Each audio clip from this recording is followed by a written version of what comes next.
City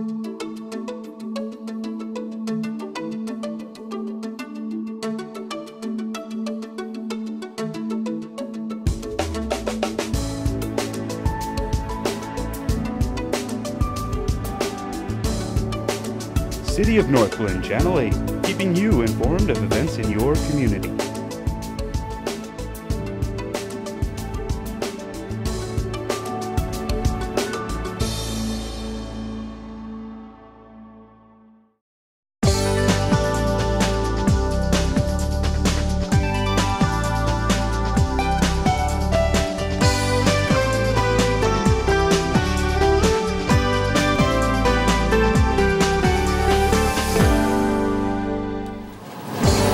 Good evening, everyone. I would like to call our December 17th City Council session to order. This is really special tonight. We have so many special guests, and we can't wait to meet all of you. So, Joanna, would you call the roll, please? Mayor Dodge? Here. Mayor Pro Tem Escobar? Here. Councilmember Sowers will be absent. Councilmember Leidy? Here. Councilmember Downing? Here. Councilmember Brown? Here. Councilmember Whitman? Here. Councilmember Duran-Mullica? Here. Councilmember Wilford? Here. Thank you. Would you all stand and join me for the Pledge of Allegiance, please? I pledge allegiance to the flag of the United States of America and to the republic for which it stands, one nation, under God, indivisible, with liberty and justice for all. Red, blue, we salute you.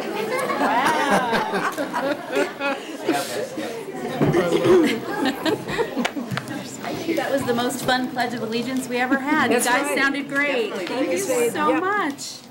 I have one more item of business. Is there any response to citizen inquiries? Nothing this evening, Mayor. Okay, we didn't think so. So I think this is kind of like our council holiday spectacular tonight because we have special guests from the studio school, and it is the select choir. And I'm going to let Principal Kazar give some intros. Welcome.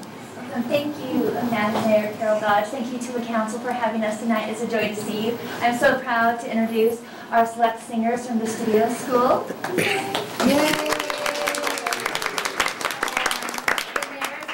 The students very quickly just introduce themselves. We'll start in this row and go to the end, and we'll come back to this row, to Jasmine, and then so on. Okay, come to your Ella, Izzy, Chloe DeRay, Madeline, Kevin, Faith, Haley, Jasmine, Thursday, Linnea, Alex, Asher, Haley,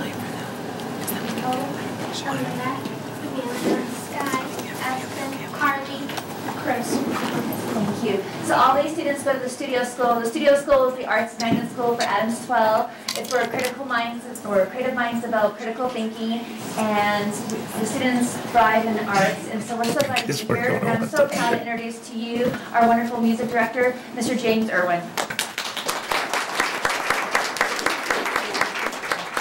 Thank you very much. We're excited for this opportunity. Very proud of the students. I'd also like to thank Catherine Best and Carrie Kepler for accompaniment. We have our choir drumming show this Thursday at Mountain Range High School. Come and see the rest of the choirs and our African drumming troupe at Mountain Range High School Thursday, 6 o'clock. Without further ado, the studio select singers.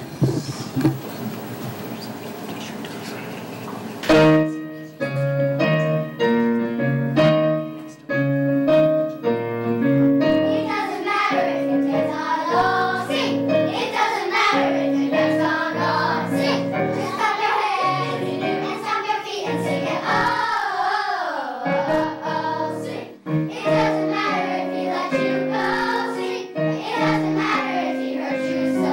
Sing, get up and dance.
neighborhood to join us. She's a second grade teacher at the studio school. And I convinced her to dust off her flute and come out and join us on this next song.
Our next song of the night is Sound of Silence by Paul Simon. Paul Simon has won 13 Grammy Awards and was entered in the Rock and Roll Hall of Fame.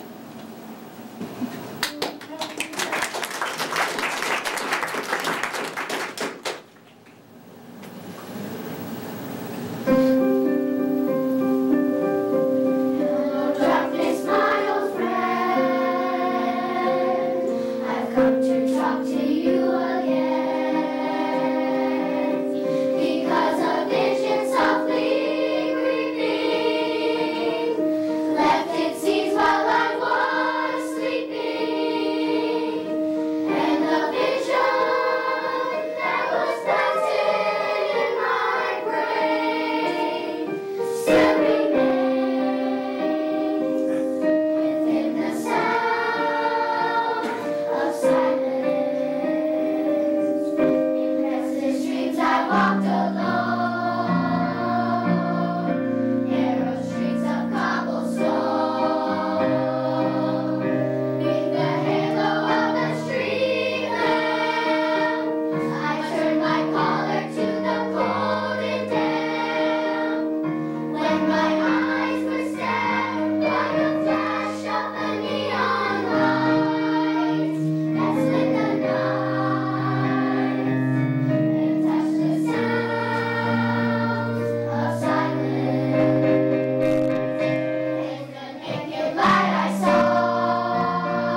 for the opportunity to bring our passion.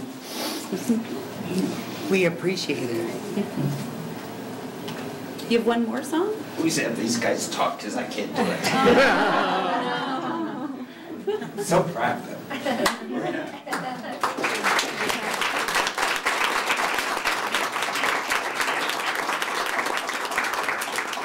We're going to finish our set tonight with an Earth, Wind, and Fire song. It's called Sing a Song. Here we go.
Oh, it's on. Hello? No, don't leave, because I know that the council members would love to have a photo with you, and we have a little surprise for you also. So council would join us behind the choir. We could take some cool photos with these just great kids. Oh my God.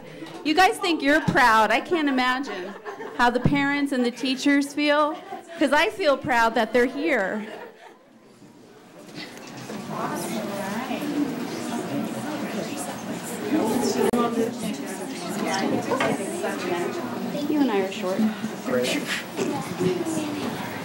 Find the window there. Oh, yeah.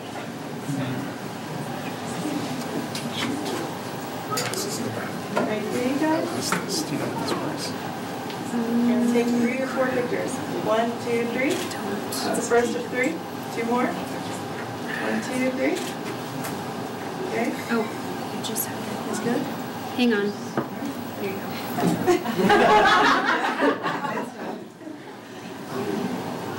Everything's good. 1, 2, 3. Okay, one more. Yeah. Yeah. Yeah, I know. I don't know how to use an Android. Everybody's eyes are open. Make sure your eyes are open. 1, 2, 3. There we go. Awesome. Thanks. Thank you.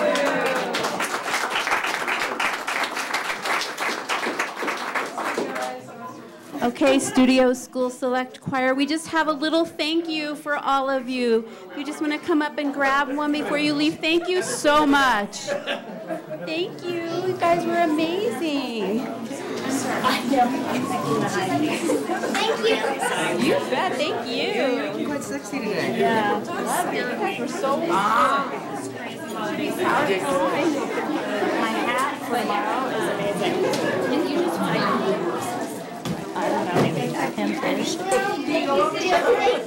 Take a picture and send it over to us. Yeah. Seriously. It's going to be awesome. I love your Christmas card, by the way. Oh, thank you. You guys get into it. I didn't open anything yet, but I will. We do. I love it. Can I see it? Yeah.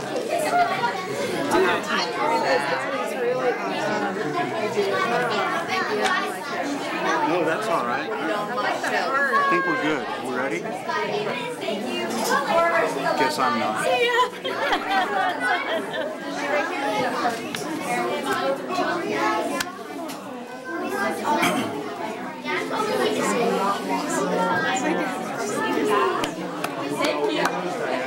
Makes me sad. Daddy's grown up so fast. I know. The whole world changes, right?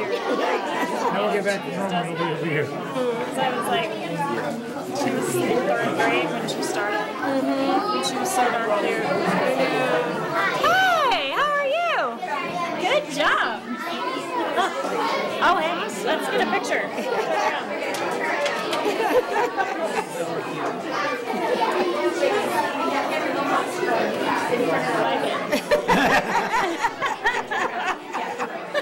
Okay. Yeah, no problem. Hold that smile. You've got a great one. I'll tell Logan you were here. He's going to be so impressed. I need him to teach me how to do this line now. Really? Mike, in the Walker show with Logan. Oh my goodness, he was so good. Oh, really? Oh, really? Oh, so good. It was I've gone to a fantastic. few of those things over there, and they are just amazing what the kids can do. When I grew up, this is what I wanted. Do you remember last time you came to the Yes, I do. I do remember that. Yes.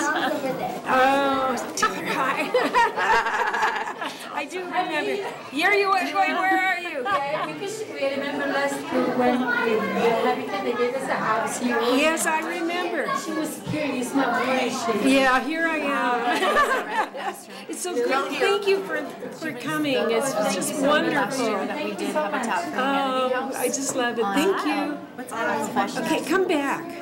Okay. Bye. Bye-bye, you too. Happy holidays. Wow. I liked having all the guests. I know. Now it's totally empty. All right. Well, that's a bummer. You can tell what they came for. Rec Center, there were so many parks. Wow. Are you rolling now, Brandon? Oh, yeah, here we go.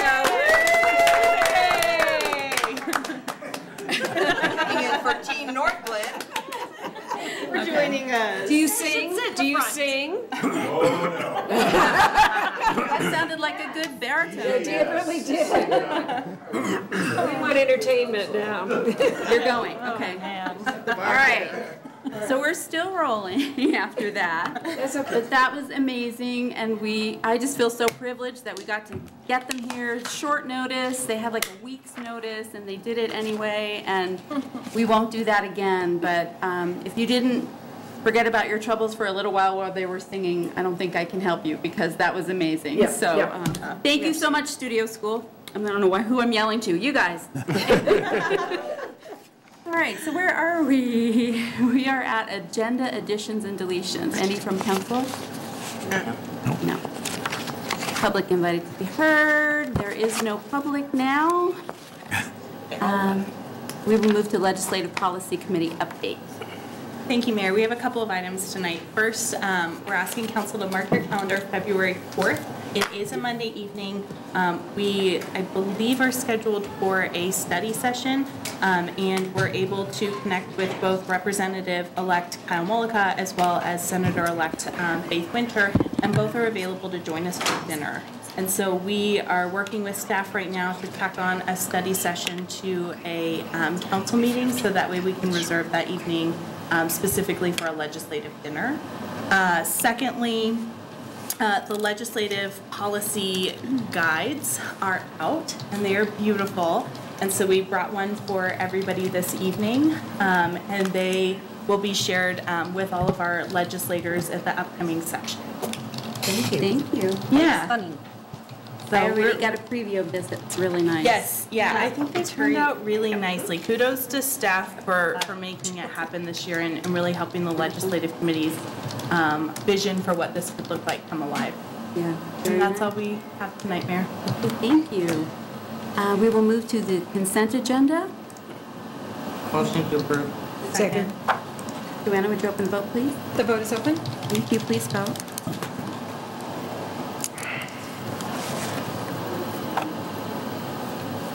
I'll close that vote, and the consent agenda passes unanimously.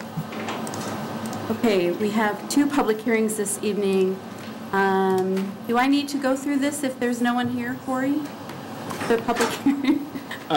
You probably don't. Open it. Just open it and close it. All right. I open public hearing for CB 1917. Joanna, would you read the title, please?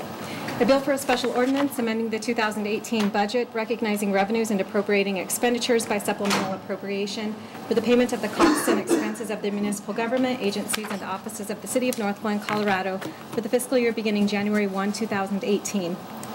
Thank you. And there is no public here tonight, so I will close that public hearing, and we will move to CB 1918. Joanna, would you read the title? A bill for an ordinance amending Article 18 of Chapter 5 of the Northglenn Municipal Code regarding implementation of the city's marijuana sales tax for the purpose of capital improvements and public facilities. Thank you. And there's still no public here, so we will close that public hearing also and move to ordinance's second reading of CB 1917. And we have just read the title previously, so I would entertain a motion. So moved. Second. All right. Is there any discussion this evening? Heather, do you want to give us a little background? Sure. The supplemental appropriation before you this evening is amending the 2018 city budget. The items on the expenditure side of things that total approximately $3 million have been previously brought to City Council for approval. And then we're requesting amendment to the revenue side of the 2018 budget at approximately $2.7 million. We do this one time a year here at the City of Northglenn, and Jason Loveland, our finance director, is here who can answer more specific questions about any of the itemized appropriations. All right. Does council have any questions? Seeing none, Joanna, you do have? Yeah, I just want to, like I noticed on here that we have $35,452 for the bulletproof vest. Was that the only investment in bulletproof vests this year? Was that, because it says that it's a grant, which I remember that all happening. But did we help, or did the police department purchase any other bulletproof vests besides the grant? No. Jason shaking his head no. So that's the total investment for 2018. And then correct me if I'm wrong, we have funds appropriated in 2019, correct? Do you have any idea, Jason, how many that bought? I'm sorry. Okay. We can find out for you, Councilmember Brown. Yeah. Thank you very much. Any other questions from council? Seeing none, Joanna, would you open the vote, please? The vote is open. Please vote. I'll close that vote, and CB 1917 on second reading passes unanimously. Thank you. And we will move to the second reading of CB 1918, and Joanna has kindly read the title earlier. It is for the marijuana sales tax. Move to approve. Second. Heather, please. Thank you, Mayor Dodge. This item is formally implementing ballot issue 3E, the marijuana sales tax that was approved by voters on November 6th of 2018. This will go into effect on January 1st, 2019. This is a 2% increase that'll go into effect for a total tax rate of 4% beginning January 1st, 2019. Jason and Joanna are here and they can answer any more specific questions that council may have. Thank you. Are there questions? Becky? So the 2%, we're going up 2% when, you know, the ballot question was still more than 1 year, is because we also had the minimum in there of 4%? Okay, just wanted to make sure. Cool. Thank you. Any other questions? Joanna, would you open the vote, please? The vote is open. Please vote.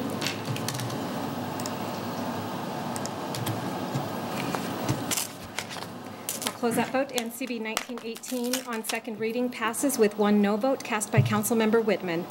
Thank you.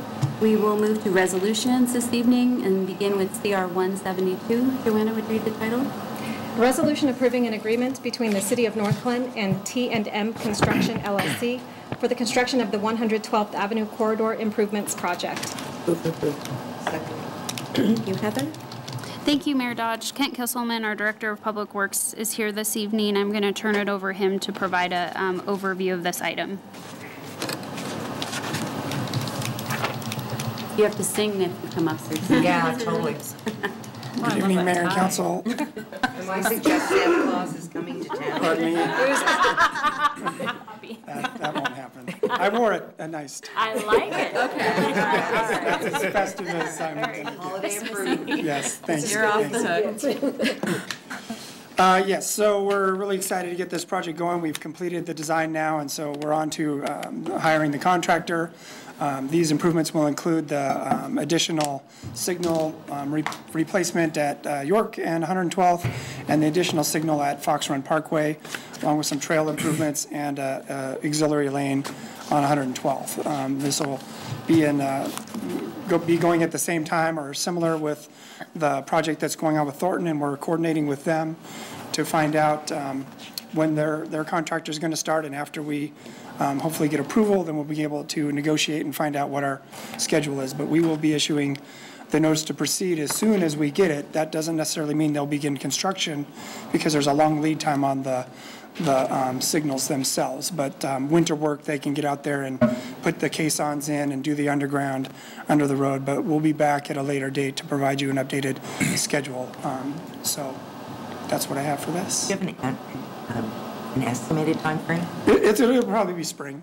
Spring is when they'll get going. I mean, because that's when we can, you know, we don't have winter conditions to deal with. But there's a lot of work that can be done during the winter as well. So, as I said, we'll get with them and we'll get an updated schedule and see when they can work. And again, we don't want to be in the way of Thornton as well and their project. So we want to be good neighbors and get the project all completed together by the end of 2019. Would you update, maybe some of the other council members aren't aware of what Thornton is doing now coming in from their end? Can you just give an update as to how the two projects will meet? Sure. Yeah, so they're going to be working from further back on York, and they're going to be expanding the lanes, and there's going to be, I believe it's 2 inbound and 1 dedicated turn lane on to York. And then we're going to have 1 outbound lane. So their section is going to be 4 lanes, and then that'll tie into, after you cross the tracks, and that'll tie into our 2 lanes. But there's still only going to be the 1 through lane that ties in with our project that we did a couple years ago on 112th. So it's not like we're pushing, or they're pushing a tremendous amount of traffic through our area. It'll mix real well with the dedicated left and a protected right, and then the through, and that's heading west. And then east, it'll just, our one lane will head out, and then it'll expand into two as it heads east onto York. Are there questions? Can you do me a favor and explain to the residents, because I've had several questions on it, why we're not expanding our side? Why we're gonna funnel those people down to one? I think when we did our original study a few years ago, and we did our project on 112th, the study that was done, and there wasn't any connectivity. There was initially, I believe, some talk that said 112th could cut through, I believe, where the XL Power is, and maybe it would connect better into Community Center Drive, but that just didn't and wasn't going to happen. So the study stated that we weren't going to have that much traffic coming through our area, and we built our section in accordance with what the future demand was going to be. So once York develops, we really believe that York will become as Washington is, the thoroughfare for that area. And will there be continued traffic studies so that if it does produce a problem for the residents, they'll know what kind of a schedule we're going to look at it? Sure, we would plan that in the future. If another study is warranted, we would do that. We currently don't have any study on the books right now to do that, since we just completed that a couple years ago. And what would make it warranted? Well, it would be driven by, the volume, or it would be driven by the residents, observations, accidents, those things kind of are the typical drivers for warrants for studies. Okay, thank you. I just wanted the residents to know for their own knowledge. Sure. Any other questions? And if you would just keep us updated on the status of where Thornton is with theirs and where we are with ours as it goes along, that would be great. Yep, I talked to Stacy a couple weeks ago, and as soon as they get their contractor approved as well, they're going at similar times, and then we're going to their contractor, Thornton, our contractor, us, we're all going to sit down in a little room. I can't wait to feel the pain every time I pull out of my belt. The pain will be worth it at the Meredith end. knows, and now City Manager knows. Okay, thank you very much. You're welcome, thank you. All right, Joanna, would you open the vote, please? The vote is open. Please vote. I'll close that vote, and CR 172 passes unanimously. Thank you. We move to CR 173. Joanna, would you read the title, please? A resolution approving an agreement between the City of Northglenn and American West Construction LLC for the Terminal Reservoir Influent Pipeline Repair Project. Move for approval. Heather? Thank you, Mayor Dodge. Kent Kisselman, our Public Works Director, is here, and he'll provide you an overview of this item as well. Thank you again. So this is kind of the second part of a project that we did a couple years ago. The one we did a couple years ago wasn't by choice. It was a break in the line. It's a little bit hard to explain in words where, so you get a picture, but generally our water supply comes from Stanley Lake. It comes down and it kind of follows down to 112th. And then when it gets to the water treatment plant, it heads south. And there's basically a vault in the middle, kind of before the reservoir, that will have a bypass line that goes east, and then it goes north or continues south to the reservoir. And so we replaced the first section under the emergency contract a couple of years ago from the vault in 112th, and now this is just a continuation of that project to do it from the vault north to the terminal reservoir. And the current condition of the pipe is it's reinforced concrete pipe, and it's 30 years old. There was a tree in the area that may have breached that, so we see leaking in the area. The joints have separated. We know that because we've had it uncovered before. So we'll replace it with a new ductile iron pipe, and that'll last for our lifetimes. All right, any other questions? No? Thank you very much. Joanna, would you open the vote, please? The vote is open. Please vote.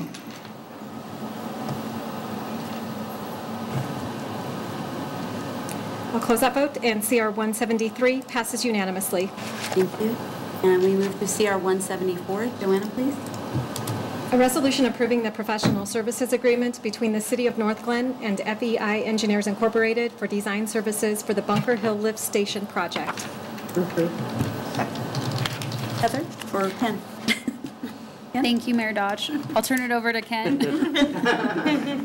You're the big spender tonight. Yes. Yes, thank you again.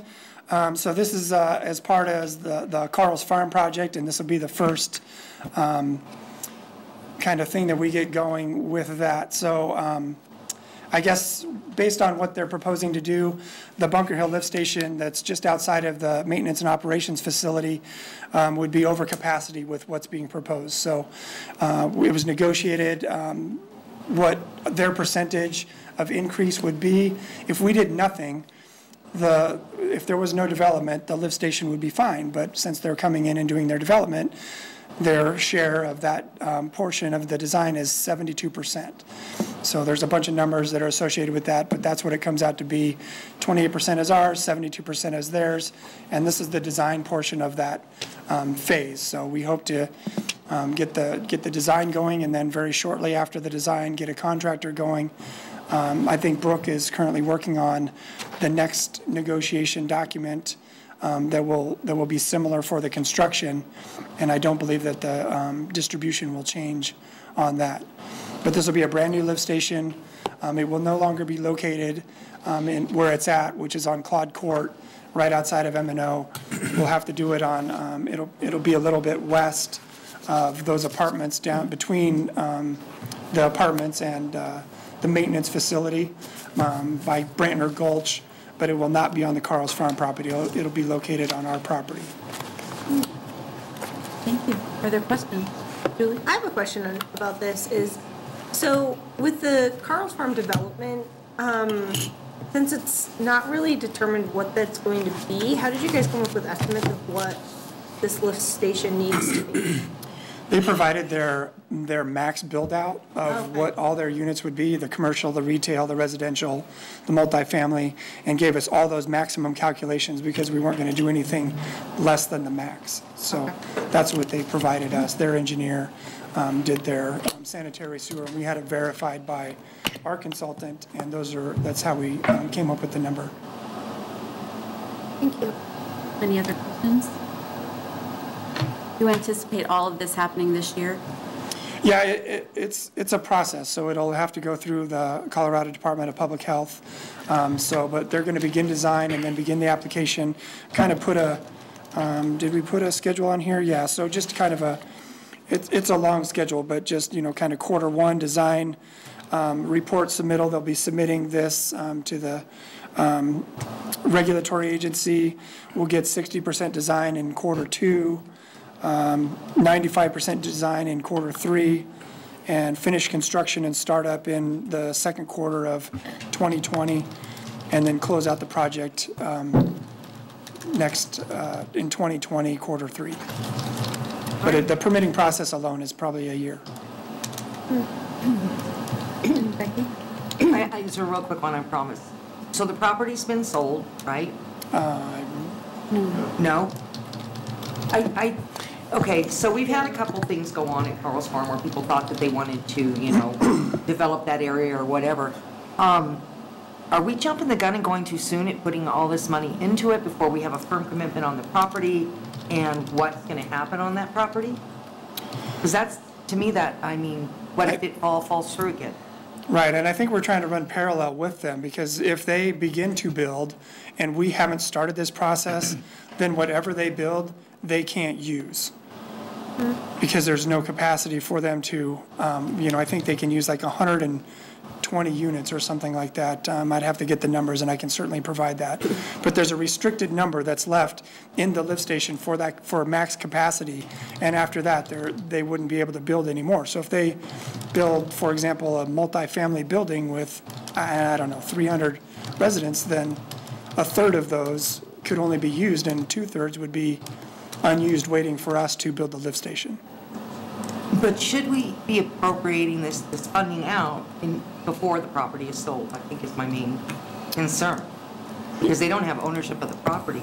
Right, and I guess I would maybe ask Brooke and see Yeah, if he could Brooke's gonna come assist forward. with It's some of that definitely a timing I'm sorry. It's definitely a timing consideration, Councilmember Brown, and Brooke can provide more context of where we're at in working with Carl's Farm. Sure. So the approach that we've taken with the developer is specific to addressing your concern, is that we've done the design agreement separate to a design and build agreement to manage risk. So the idea here is that once this contract is awarded, they have to post their share in an escrow account for us to do the design. So our share is only that which is our pro rata share. Now, the thing about this Bunker Hill is that it actually had to be updated anyways. So we're putting money towards something that we would otherwise have to do. So what happens if they walk? Okay, we have a design that will be able to accommodate future development for this site based on the max density that they've provided, which I would say is reasonable to the master plan that we did. So it's more or less in keeping with what we had assumed would happen on the site. The one thing that could happen if they were to walk is we'd have a design, but then we may hold off on actually doing the construction of the project based on whether or not there's other things that need to happen with Bunker Hill, which I don't think there are in terms of compliance reasons, right? It just needs to be updated. So we would basically, our risk is mitigated because we're not paying more than we otherwise would if we were going in alone, but we're going forward with a design that will accommodate future growth. And if they walk, we just put the construction on hold until we have a partner who can pay for that share of it. And let me answer another question I think you're asking, or at least in part, and that is, by approving the design, you're in no way impacting your ability to decide however you want on the land use application. Okay. The split that you talked about, is that on the design too? Yes. Yes. Okay. Thank you. Anyone else have a question? No, I think the most just confusing part for me about this project is just the timing of everything. You know, we had the study session when we were talking with the developers about what would be on here, and then, you know, then there's this process. I feel like just the timing overall is just what is kind of hanging me up the most about all of this, but I agree with Becky on a lot of, you know, that concern of, you know, if they walk, I mean, do we just wait for somebody to pay us the 72%? Because, or I'm assuming our city isn't like. So the contract that we entered into that's paying for this, before we start work, they have to put money into an escrow. Correct. So if they walk, we have the money to finish the designs. Okay. So there's no risk of not being able to finish design or having to pick up that cost ourselves. Okay. In terms of the overall timing, it takes about a year to get through the CDPH&E permitting process. So one of the challenges is that they have developers who are ready to break ground as soon as they can get their entitlements for the final PUD for their individual pad sites. Their concern is that they want to make sure that the plan is up and running by the time they're ready for CO. So there are challenges here with chicken and egg, and obviously we had Bunker Hill on our CIP to upgrade, but this has driven it a little faster because now we've got a project that's going to need greater demand, and we don't want to upgrade the Bunker Hill and then build a new lift station right next to it to accommodate the new growth. So there's a lot of variables in place. Any other questions? Is the dollar amount on this documentation, is that just our amount, or is that the total dollar amount? On page 2? I think it's the total. That's the total amount for the design. Okay. Good. All right. Thank you very much, Brooke. Thank you for the explanations. And Joanna, would you open the vote, please? The vote is open. Please vote. I'll close that vote, and CR 174 passes unanimously. Thank you. All right, we will move to communications. Jenny, you can start tonight. Thank you, Mayor. The only thing I have this evening is the happy holidays. Okay. Yeah, nothing for me tonight, Mayor. Okay, thank you. Just a couple short updates. I attended the Honky Tonk Angel play on Saturday, and it was so much fun. I feel like I have to say hoot and holler because it just I kind know. of goes with the theme. And I really wanted to congratulate Avery Anderson, who was part of our youth mission. He's done a lot of work here in the city because it was his debut as a director, and to have him do that here in Northglenn, I think is probably a really proud moment for him and for many of us who know him. And I heard that Sunday was sold out, and it was the first time the players' shows have sold out. Is kind of what the word was over there on Saturday. So congratulations to them and everybody who was in there. It was a lot of fun. And then my last update is I just wanted to say the senior bake sale was a huge success this year. They raised $1,582. So thank you to all the seniors who were busy baking, and to all of us who ate those goodies. So we appreciate that. And I just wanted to say thank you to the studio students for coming tonight and singing for us. All I have is safe and blessed holidays. Wow. Okay. I just have a couple of items. I attended the Wreaths Across America event on Saturday. So it is a national event that occurs simultaneously across the country, and it is where you lay wreaths on veterans' graves and honor them. And I was asked to just open up the ceremony and then partake in the wreath laying, and it was really wonderful. That's the first time I've ever gone to. That was a great event. So I was honored to be there that day. Let me see, Count the Lights, I believe it closes tomorrow. Am I right on that? Kim, do you remember? Does it close tomorrow for Count the Lights? Yeses? Yeses? Yes, actually Okay. it's the 19th, so. The 9th, oh, the 9th, okay. Okay, so Wednesday it closes, but on Thursday we will be at the fire truck to give away the awards to the winners, if anybody would like to attend. And I would like to welcome ASLAC. We did a ribbon cutting with the chamber. They have opened a suite of offices in the Wells Fargo building off of Melody. So we welcome them to Northglenn. And I am going to have a mingle with the mayor January 9th at 6 p.m. At Periodic Brew. So I think that Kim's going to be there, and we're going to have some type of slideshow about the 50th to kind of get people involved. So hopefully we get a good turnout. And I believe Kent Kisselman will also be there to give his updates that everybody wants to know about. And yeah, that's it for me tonight. And same happy holidays to everybody. And Studio School knocked it out of the park. So it was great. Thank them for being here. Well, I spent most of my week with Miss Heather. We ate together many nights. You did. Tuesday was the police installation, the graduation. I've been going to these probably for the last long time. That's all I'm going to say. And this one was the most moving one that I have gone to. Everybody had tears in their eyes. Phenomenal story about one of our graduates that had previous involvement with the police department up in Boulder. Pretty much a heartbreaking, gut-wrenching experience for it. But it was all done so well, and it was so nice to see how it was handled in the new Justice Center, and it was really sweet. It was very pretty. Wednesday, I had my NURA meeting, and we had our NURA holiday dinner, which was fun.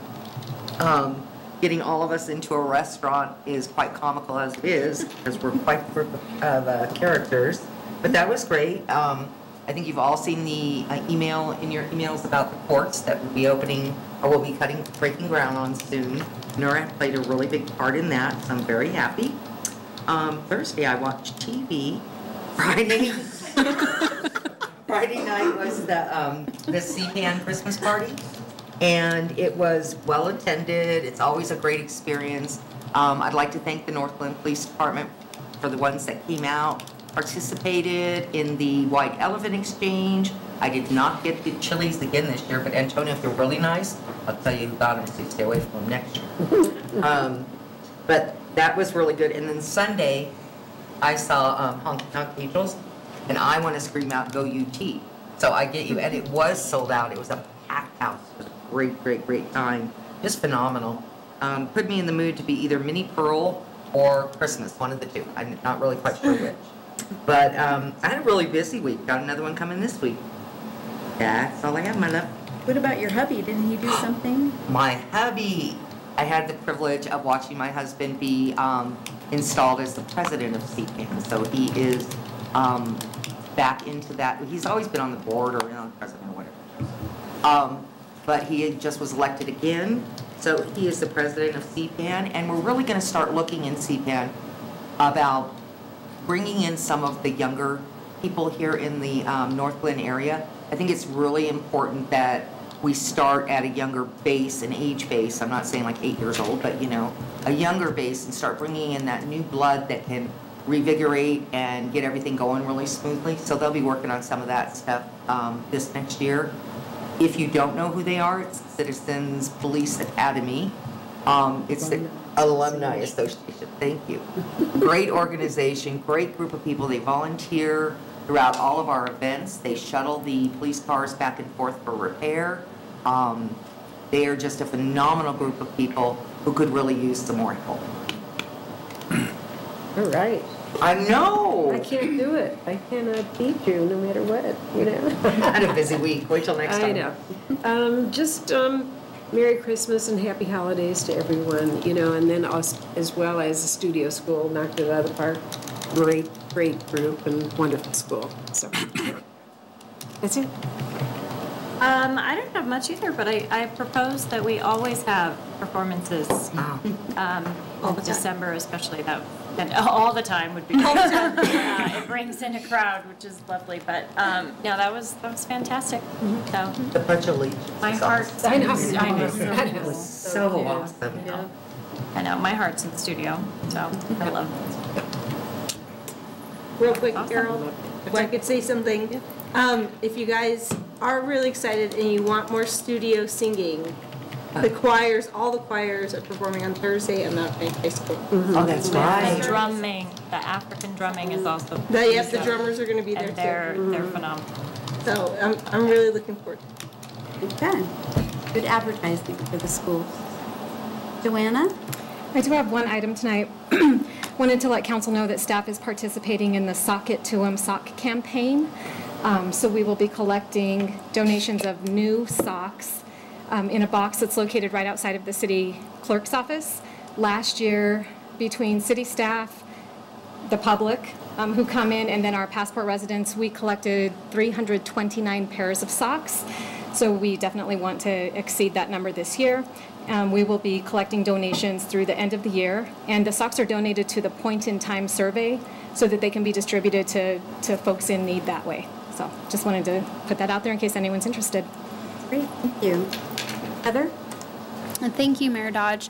I just want to echo the comments about the studio school. Their tremendous performance. I had the opportunity to tour the STEM school, high school, on Friday with Debbie Tuttle, our economic development manager, and very impressed with the asset that we have here in Northglenn. And thank you to all the employees, community members who have brought gifts in for Christmas Crusade for the police department and all of the other donation opportunities that we've had. This community has a huge heart and a true giving spirit, and I've been very impressed with that. And I promised Brooke a few minutes to talk about UDO. What? Oh, What? I know. UDO? It's not on the agenda. Hey, bring it on. Thanks. Don't tease us like that. It was nice indeed. Yeah. Yeah, that's about as far as it goes. Unless you're in the shower. I just wanted to give council this information in advance. We are sending out notices via the utility billing over the next 4 weeks about what's happening with people's property. And so this is, the first page that you're looking at is actually an explanation of what we're doing and how we're doing it. The other side is actually the thing that's going out in the mailer. It went out this week, or excuse me, last week. So we have 3 more weeks that we're going to be doing this to reach everybody. So I'm just going to give you a quick walkthrough because you may get calls. So we wanted you guys to have something in front of you so you could be ready to field them. And the first thing to do is send them our way. So we actually have a number on there, and that number is set up to all of our phones. So we have actually a script of talking points that we'll be discussing, so we're all on the same page, giving the same message to the residents and to the property owners, whether they be commercial or not. So what I wanted to just do here in just a couple of minutes, this is the page that is on the link in the flyer, and I just wanted to show you all what we did to sort of help folks understand what's happening and the changes that will be taking place. So, narrative about the new code Northglenn, what the next steps are, and this is what's really kind of the cool thing that we did. And so if you're like, well, my property's zoned R1C, I don't know what that means. What does that mean, and what is it going to be? So what we did is we have this little button on our webpage that said if you can look up your zoning, this is how you can do it. So we have now, and I'm going to blow this up and shrink it down, so bear with me, just so it's a little easier to read. So what you can do is you can type in your address, and I'm just going to go 1, 2, 3. Oh, look at that. We'll pick Northglenn Drive. And then we'll hit search.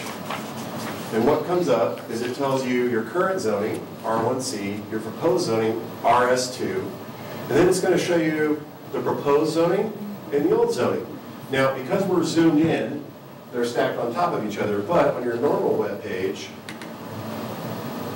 what will happen is that they'll be side by side. So you can actually see the differences of what's proposed and not proposed. And by and large, as we discussed with council, residential, there's really nothing changing between the two, with some minor modifications. We're not taking anybody's property rights. In fact, we're probably expanding on their flexibility, what they can do with their property, et cetera. But this is going to be something where they can look at it and see tangibly what does that look like. So that's the first thing. The second thing we have here is this interactive zoning district map. And this is going to show you the new zoning districts on here. And what you'll also notice, and I'll bring this up in a second, and this is what the new city map looks like. You notice that there's a color code here. So it goes from open space to agricultural to residential to mixed use, or multifamily to mixed use to commercial. And you notice the gradation of the shading changes. So there's like an actual logic to the color scheme so people have a sense of what the land use patterns are supposed to be like. So I'm just going to show you my comparison. Let me get this to turn on. This is the old zoning code, and as you can tell, we had all these different hatches and different colors, and it didn't make much sense. And so you had a map that kind of looked like all this. So we fixed that. At least we'd like to think we did. All right. And so now, here's the other thing that you can do. If you don't like typing in numbers, but you know where your house is, you can actually zoom in. You can click on a property, and it will tell you what the current is and what the proposed is and the current is, and a link that takes you back to the other page. So a couple of different mediums in which to interact and to sort of show how things are changing. Now, with all of that being said, and I'll leave you with this last piece here, and then you guys can throw some questions at me, is that when we started this process, we found out that we had 76 properties that were conditionally zoned, which are technically not legal anymore. And so with this process, we're actually going to be eliminating almost entirely all the conditional zones. There's about 12 properties that we've reached out individually to with the specific changes that we're proposing, and then we're going to actually engage them on a one-on-one, because there's not a very neat, like fits in the box, clean and simple transition. And so we're going to be meeting with them on a one-on-one basis to explain to them the changes and making sure that we get consensus with them about that. But basically, this is what's hitting the street. We wanted to at least share that with you so you knew what it looked like. You got to see it here. We got it on the video so people can understand how it functions and operates. And obviously, if you get questions, send them to us. And if you have specific questions, please let us know. Great. It's a good explanation. It looks good, too. It looks easy to... And I want to give a shout out to Alan and both Dan K. from Public Works and Dan S. from IT, because they did the yeoman work on this. And keep in mind, we have over 10,000 parcels of land, and they did the conversion for every single one of them on this to get this up and running. So that quick little click back and forth between the old and the new zoning was a monumental effort. And then to have the links work and populate the right references was quite a bit of an exercise. So. Wow. That is amazing. Question, Mayor. So this is the flyer that's going to be going into Utility bills. the utility bills. So a quick question that I was curious if maybe we want to add to it is because a lot of our residents, this change isn't really going to affect them that much, right? Can we add like a statement somewhere in here that like for most residential properties, nothing's really going to change? Just so that when they see this, they're like, what does this mean for me? And then, because then some people might be like, oh, well, that doesn't really matter. Versus... So we actually we debated this issue of whether to include a statement like that, and we opted not to do it because we did not want to suggest something to somebody and discount it to where all of a sudden they're like, oh, they don't think they're changing anything, do they? And then all of a sudden feel like we're trying to cover something up or not be as transparent about the process. So we opted not to include that language for fear of somebody going, well, there's something suspect here. So that's why we didn't include it. All right. Any other questions for Brooke while he's up here with us? No? Great. Yes. Thank you. I do have a quick question. Is there any chance that we can add the public hearing date to the flyer? So I believe. Because I see that we've got the 10th. So,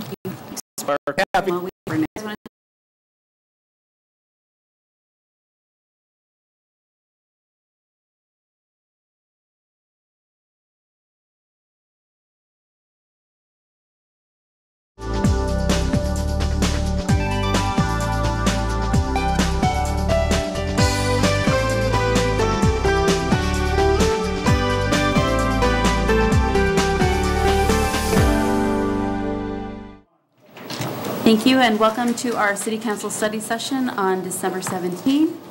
Do we need to do a roll call? I guess so, huh? Joanna, would you call the roll? Sure. Mayor Dodge? Here.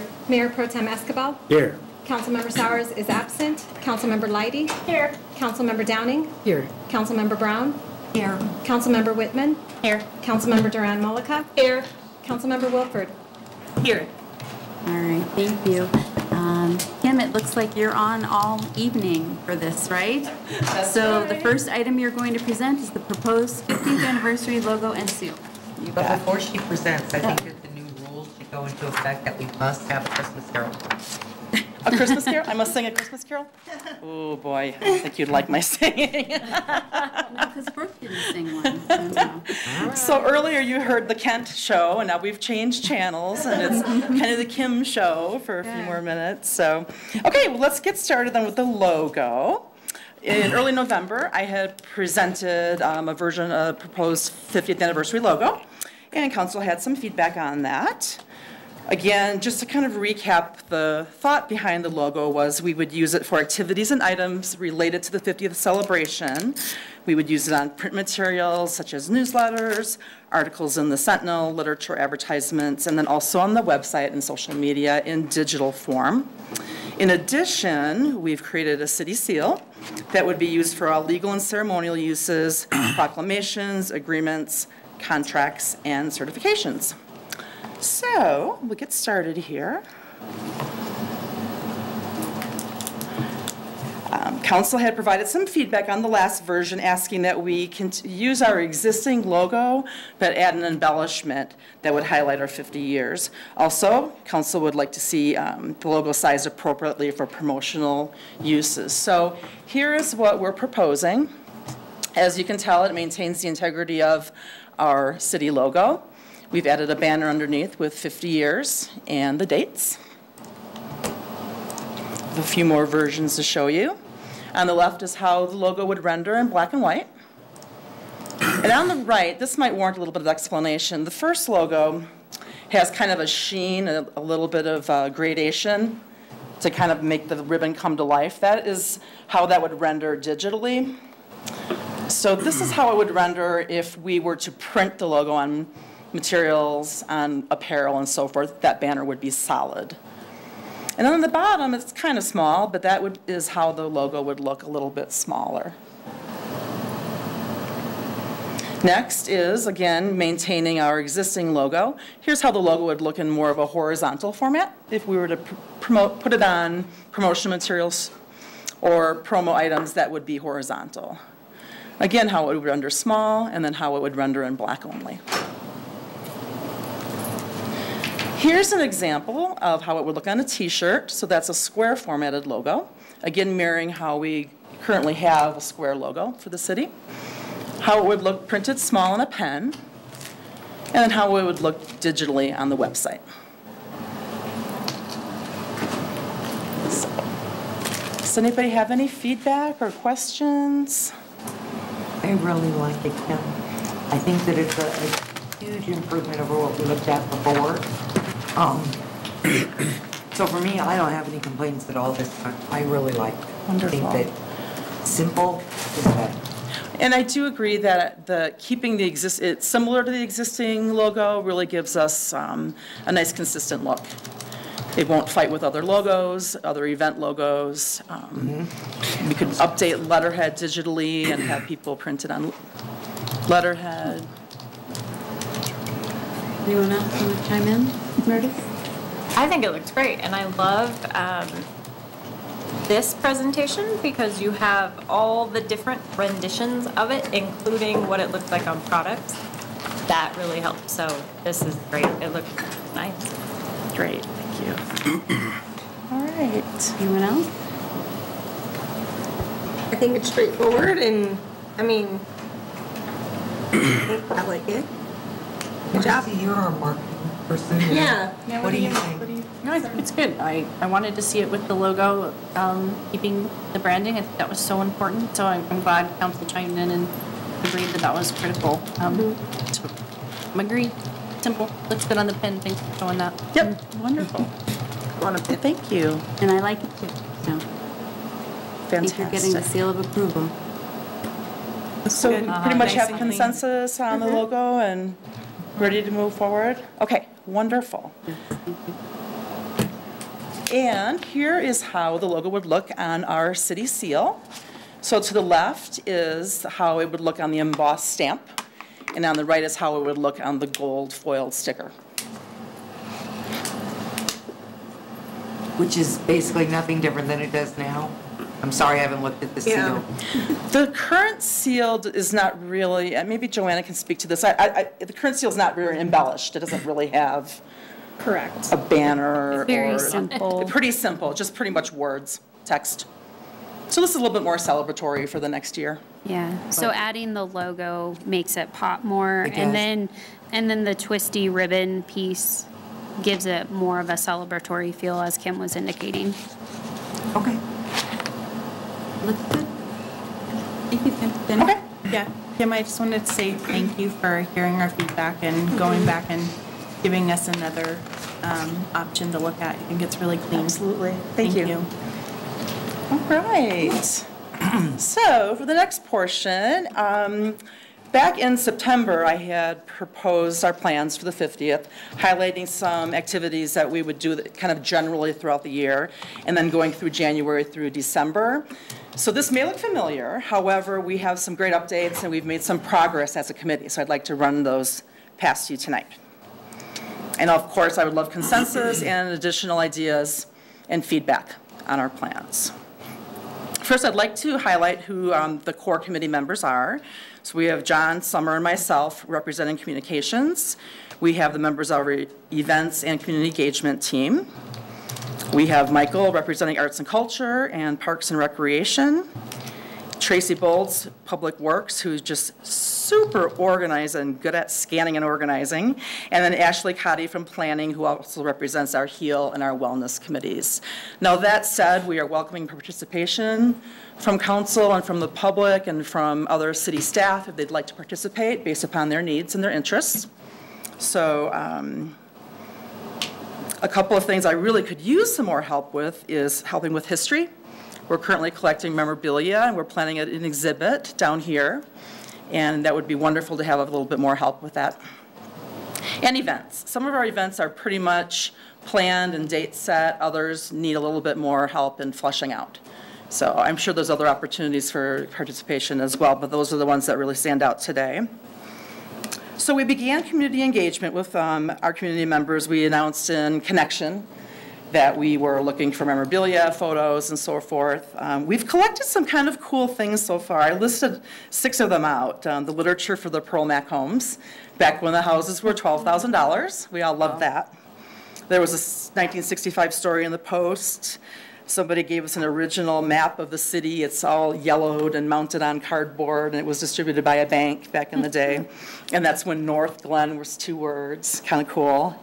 Architectural plans of the old golf course, which is, of course, that's where Best Buy now stands. And some old photos, architectural plans, and my favorite is the Northglenn High School yearbook from 1969. Really great photos on that one. You seen the thing that we have in the council room, that the way they used to vote before we went to? I have not seen that. I would love to see that. Yeah, because that's something, you know, that's part of our history. Yep, nice. So we'll continue our outreach for memorabilia. We also put a call out in the January Connection. And for those of you on Facebook, we discovered some fun pages. There's pages for the Northglenn Mall and the Garland Center. So some really cool old nostalgic photos there. Okay, so we talked about the logo. I am going to introduce the marketing character next. Our display of historic items. So we've secured the display case that used to be owned by the police department.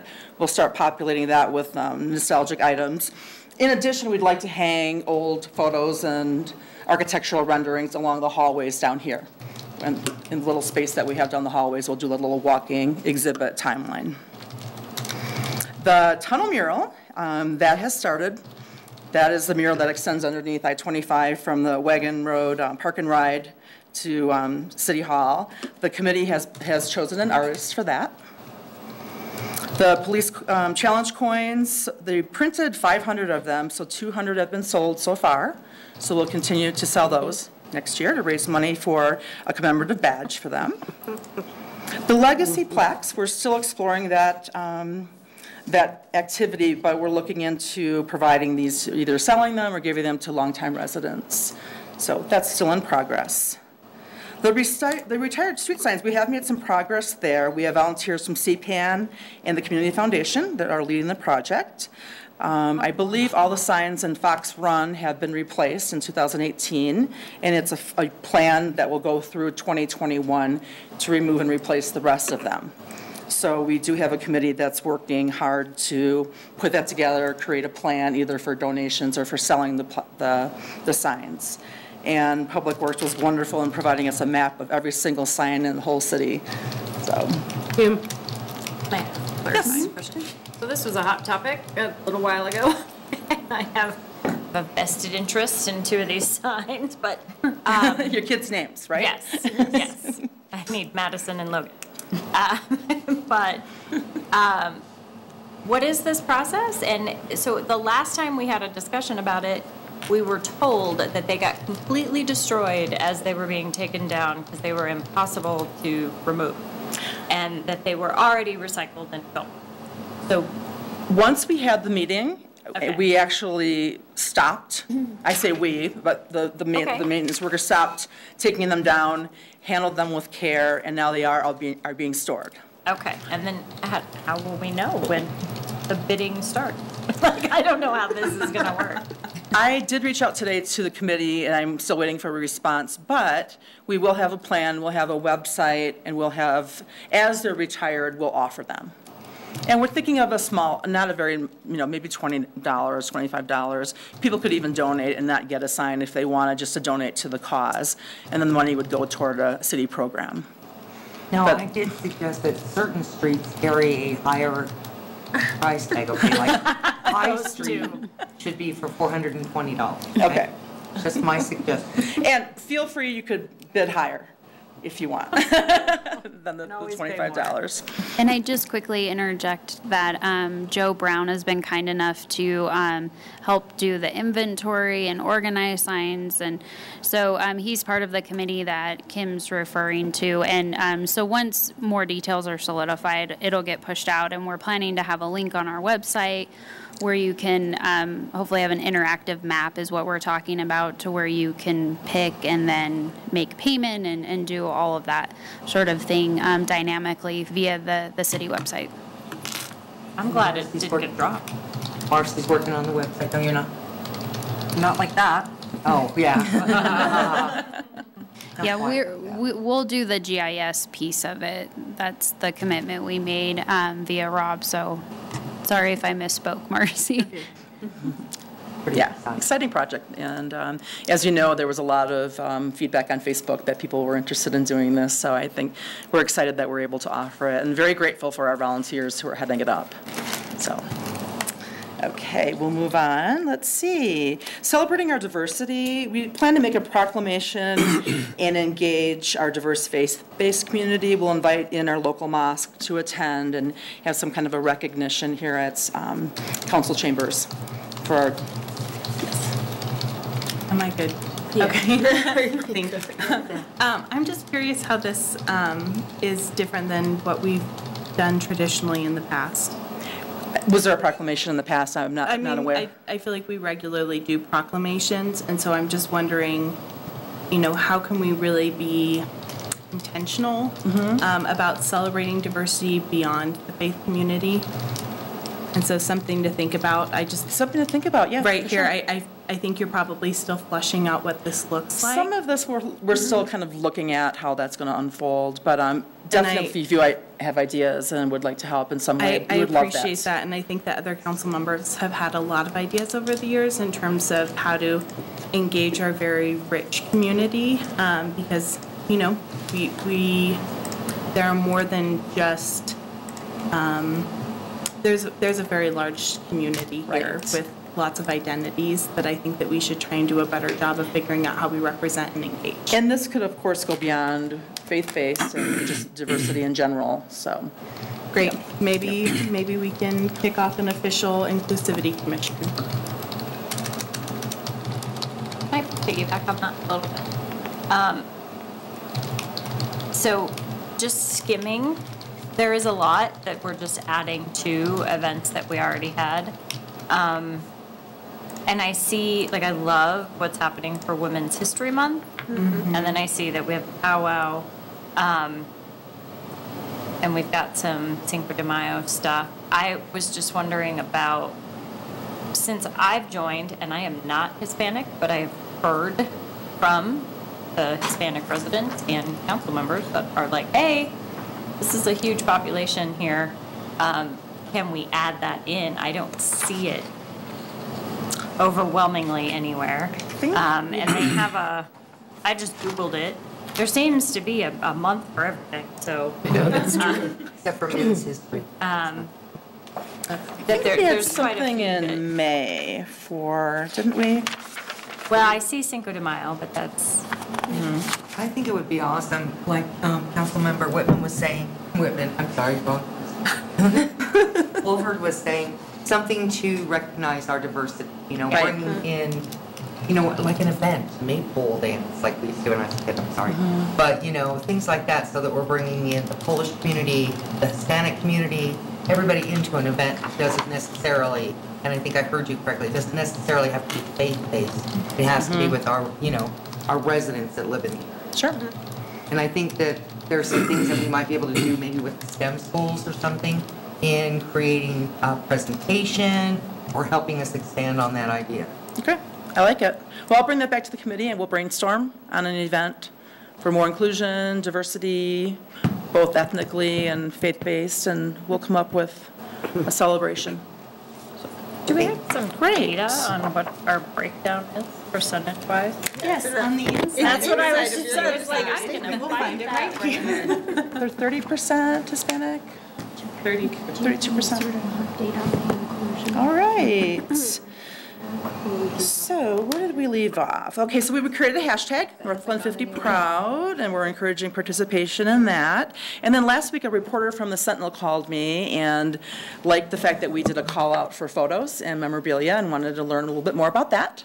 So we chatted for a while and gave her a quote and welcomed the community to get in touch with me if they'd like to participate, and especially if they have more memorabilia and photos. In the January Connection that's going to press tomorrow, actually, we're including some things that were donated by residents. So, quick question about that. Is there any way to reach out to I mean, I love the Northglenn Thorntons, very personal to us, but can we also reach out to, like the Denver Post and like maybe some of the news organizations? Because I think especially in April, what is it, what's our official day? April 27th or something? That's the event that we'd like to plan. Yeah. The official date was the 18th, I believe. Oh, okay. But I just think it would be nice, if we could kind of have a story talking about, the history of Northglenn and that we're good. I think it. Absolutely. And they're on my media distribution list, as is the Denver Business Journal and all the major news stations. And it's just getting them to bite when I send them press releases. So, yeah, but I would love that. Just to add on to what Kim's mentioning, because we're not the only city turning 50 years next year, hopefully we'll be able to reach that more regional media. So Wheat Ridge, Lakewood, we're the 3 that are turning 50 next year. Yep. I think Kyle Clark. Seriously. He should do a story. He should. And now that we have Summer on board, she actually came from 9 News. So she's got a little bit of pull there. So, yeah, we'll work our connections and our Greg Moss connections. He's been amazing for us. So, so we'd like to create a video, of course. Now we have, again, a videographer on staff. We'd love to do a whole video with black and white photos all the way to present. And we have a calendar in the works. We actually have a small committee formed that sorted through hundreds of photos, put them by category, labeled them. We have ideas for what would fall on what month according to the history that happened that month. We found a vendor that actually provided us with a template and is actually putting it all together for us. So we're working on consolidating our history from, I think, 55 to current. We'll have a picture of council in it. So that's coming together. And our thought was to print some and just give away to the community, first come, first serve, possibly handing them out at the Mingle with the Mayor event in January. And we can always examine whether we want to print more if we run out.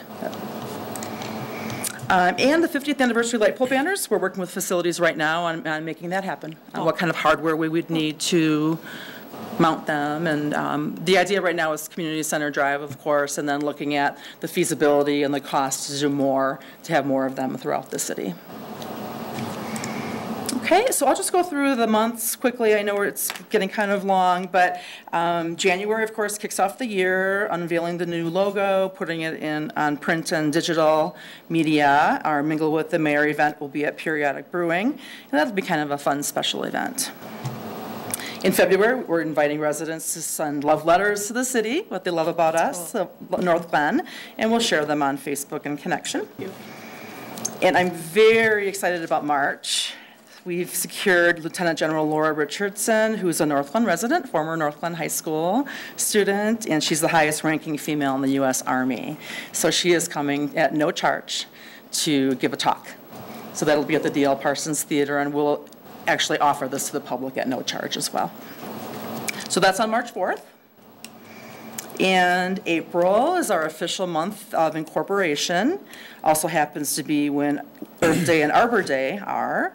So we'll kick that off with a proclamation, the planting of the first of 50 trees. We won't do 50 all at once, but throughout the planting season, I'm working with Doug in Parks right now on what kinds of trees to order and where he thinks we could use 50 trees. So he's very excited about that. Yeah. Can we go back to March for just a half a second? Yes. When it comes to anything special like that, can we make sure that we're doing a Facebook Live on it so that everybody can see? Because that theater is not that big, seriously. I'm worried about it being too small, actually. Me too. Because I know I plan on definitely being there, so like bringing my kids, so. And then I just, right. Yeah, I think it should be like the huge auditorium. Do they have more capacity, their auditorium? I don't know. I think Michael gave me Maybe their gym. Yeah. I don't know. And that actually might be kind of fun since she's a graduate of Northglenn High School. Oh, So- yeah. Well, and I think it would actually be a huge draw for a lot of the schools too. Especially because she, Right. was an Northglenn grad. And our plan was to involve the schools for sure as an educational night. So that's a good idea. I'll just see the capacity. I think Michael gave us, I want to say 250 to 300, but that's just from memory of the theater. But we'll see. We've got some good connections at the Northglenn High School, obviously. So, okay, we'll look into that. Okay, and then April official kickoff. I had wanted to do an iron pour, and I had put that originally in the memo for Pirate Fest. And after meeting with the committee and talking to, we've actually now identified an artist who does travel around the country doing live casting of the statues, the iron pour. We think it might be better to actually do it for the celebration in April. Okay. So we're looking at that. We've already found the vendor. He's booking April, and the sculpture has not yet been designed. The first step was just identifying a vendor that does that. And he's offered us some fun options. There's an option of a sand casting where members of the community can get involved, and they actually design a sculpture in the sand, pour the molten iron onto it. It casts a negative, and that turns into a little handheld statue that the people can actually take home with them. So that's. Can we look at doing a time capsule? Since our other one is. I know we do have a time capsule. We do have a time capsule, but. I don't know. I was Years just. later, it might be time for another time capsule. Yeah, let me interject real quick, Okay. Kim. We just talked about doing a time, we have the option to do a time capsule as part of the Senior Center, Rec Center, Theater construction. So if council would like, we just talked about it late last week when we had one of our design meetings. So we had put it as a, we would likely want to do this. So that's one option, is we can go ahead and move forward with identifying objects and things, fun memorabilia items to put in that time capsule. I don't know if we have an existing one. I was told that we do. It's over by Cincinnati's in the park, right? Yeah, it's right in the park, right behind Cincinnati's. It's at the sculpture park. Yeah. When was it put in? Centennial Park. Years ago. I mean, they put it in originally. I think Jenny Murphy had some history on that, so Yeah. she knows Yeah, the dates and what's inside of it. A lot of history. There's a plaque on it, Yeah. like where it's at, so you can see where it's at. Right. Maybe we do another one with new technology. No. Well, it's time. No, well, you can, yes. I mean, but it's timed, for so many years. And we just recently opened it up, I think, when we did the sculpture garden, didn't we? We add a couple things to it. Or maybe we just discussed it. But anyway, we've got one over there. Yeah, for sure. Yeah, Joanna It's a was. centennial one, so I'm thinking 76, but I'd I have think to it was double put in check. 1976. That's what Joanna just 76. mentioned. It was before me. I know that it was. So yeah, maybe we're due to do another one, or at least update that one with modern technology. Yeah, I think we should Funny. update it, maybe. Yeah. Really. Great. So also in the month of April is National Volunteer Month. And this is still coming together as an idea, but we'd love to do some kind of a volunteer challenge where people will log their hours out in the community of their volunteer work. We heard word that Northglenn High School has some clubs that would love to get involved with us, so we figured we'll get their support and their help putting on together some kind of event for volunteers. And then in May, of course, we have the Food Truck Carnival, and we'll definitely have a component to celebrate the 50th during that. The 50th anniversary tunnel mural is scheduled to start installation in May. And as Meredith had mentioned, there's a Cinco de Mayo celebration. We are looking at maybe partnering with local schools to do that. And then also, we would like to have some kind of a celebration because Carl's Farm has to be off their property by June. So we figured it would be nice to have some kind of a farewell event for Carl's Farm. All right, in June, we kick off the Concerts in the Park celebration, so we'll have something fun there, free cupcakes, free promo items, something like that at the concerts. And then, of course, we'll have some special activities surrounding Derby Day. 4th of July is already a pretty big celebration, but during our search for photos and going through our history, we uncovered a whole series of Mayor's Cup events that the city used to have. So we thought it might be fun to incorporate something, either mini golf or maybe a croquet tournament or paddleboat races. They did bucket races, I think. They did all kinds of crazy things that we have fun black and white photos to show. So we thought we would revive activities like that during the 4th of July celebration. And then also have a celebration element during movies in the park. Okay, in August, we're looking at the possibility of a party or some kind of an event at the Stonehawker Farmhouse. We'd love to have former mayors and council members come back for this. We could do a group photo of them to be used later, perhaps for a Christmas card. And then Magic Festival. So let's go back to Stonehawker. And you're saying you want it in the garden area. You haven't been there, so you have to understand we don't have a garden area, like roses and flowers, you know. And the garden is usually in full bloom, and there's really no place to have an event. You know, you could put it further on, but it probably wouldn't be in the garden area. You need to look at that. You need to look at that, yeah. And I know the house is pretty small, has small rooms. Inside the house is, you know, it would be more of a tour situation probably, but the rooms are small, you know, so it's a farmhouse. What about an outdoor, maybe an outdoor celebration with canopies and I think in August would be a barbecue or great something time for like that. that? It's hot, and the other thing is there's those, what are they called? Yeah, I mean, they're the thorns, I mean, that come up, and when you walk out there, it gets into the tennis shoes, and then if you wear sandals, it hurts. Well, they're that, what is it called? There's a thorn or a... I know exactly what you're thistle, talking about. And Yep. seriously, Mhm. we had, pardon me? They're called flat tire. Okay. Yeah. So my cats have dragged him in a few a times. I know couple what you're talking years about. ago, Michael Stricker and I worked together, and we took one of the concerts over there, and it was a disaster because people couldn't put the blankets down because the thistles went into the blankets. I mean, it really wasn't, it didn't work well, you know, for that site. I mean, we wanted it to work, but it just So I'm didn't hearing work. that maybe Stonehawker's not the best place Well, for I a think you party need to or- look at it. I Okay. mean, you know, and maybe plan accordingly. That's all I'm saying. Yeah, okay. So I think I hear what Joyce is saying. How large are you thinking that this event would be at Stonehawker? Well, knowing that it's not big on the inside, that we'd probably primarily be doing an event on the outside. I mean, I don't know, maybe 50 people, maybe more. I mean, I think the outdoor area, I've been to barbecues over there, and I think it's great for an outdoor area. And then if people want to go inside and take a tour, then we're not having to worry about any additional damage on the inside. But yeah, we can talk about it after. But Really?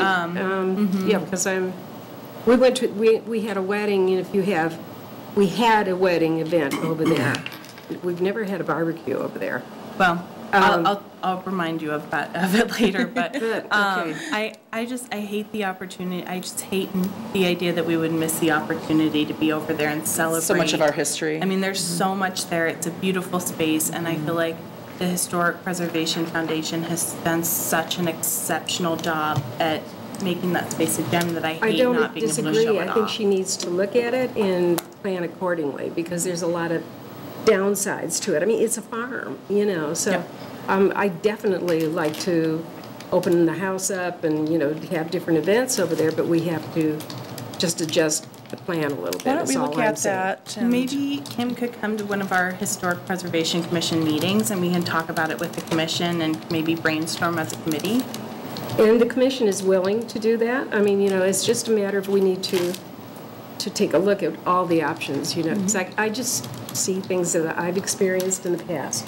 And That's why we didn't do Raquel's wedding over there, right? Right, it was it wasn't like quite level, and we talked about the tents and everything, and then there were those things. well, and, you know, if they were going to have, the most level place would probably be really close to Fox Run. That's probably the most level area. That's where we had the wedding, which turned out, you know, it was very nice, you know, so. Well, I put a question mark by this item. I'm not And saying why don't no, we I'm revisit just saying, it and- please take a look at Sure. it, you know, because I don't want it to fail, is my big thing. Right, great. Well, I definitely would love to take a visit and take a tour and then explore this further, so. You know what, Joyce, and just my 2 cents on that, I was just thinking that you always do your Christmas event. So I'm wondering if that would be the month to showcase it, since you're already showcasing it. And then maybe we do some kind of 50th anniversary ornament that people might want. Great idea. That's a great idea. Maybe we commission, you know, we get high schools involved and art classes or something. Made those back. And then folks come in and out, but it's inside rather. Yeah. Combined with old-fashioned Christmas.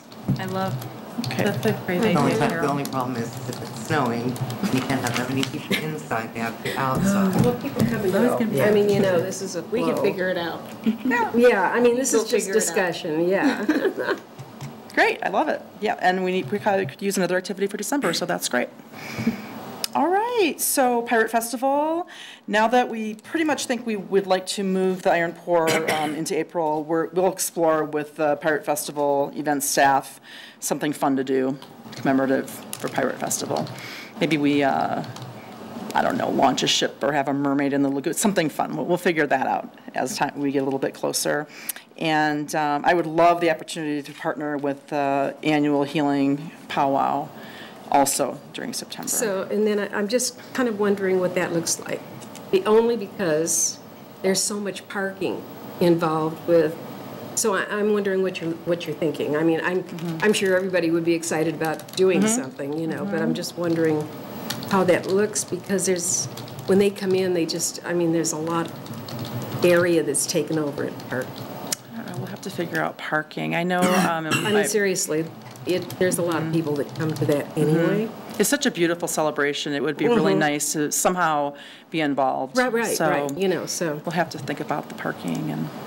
Because usually, I mean, it's just the parking is from Fox Run all the way deep in, and I mean they probably park in various places they shouldn't be parking in either. So maybe we could arrange a shuttle or we'll figure out that. Yeah.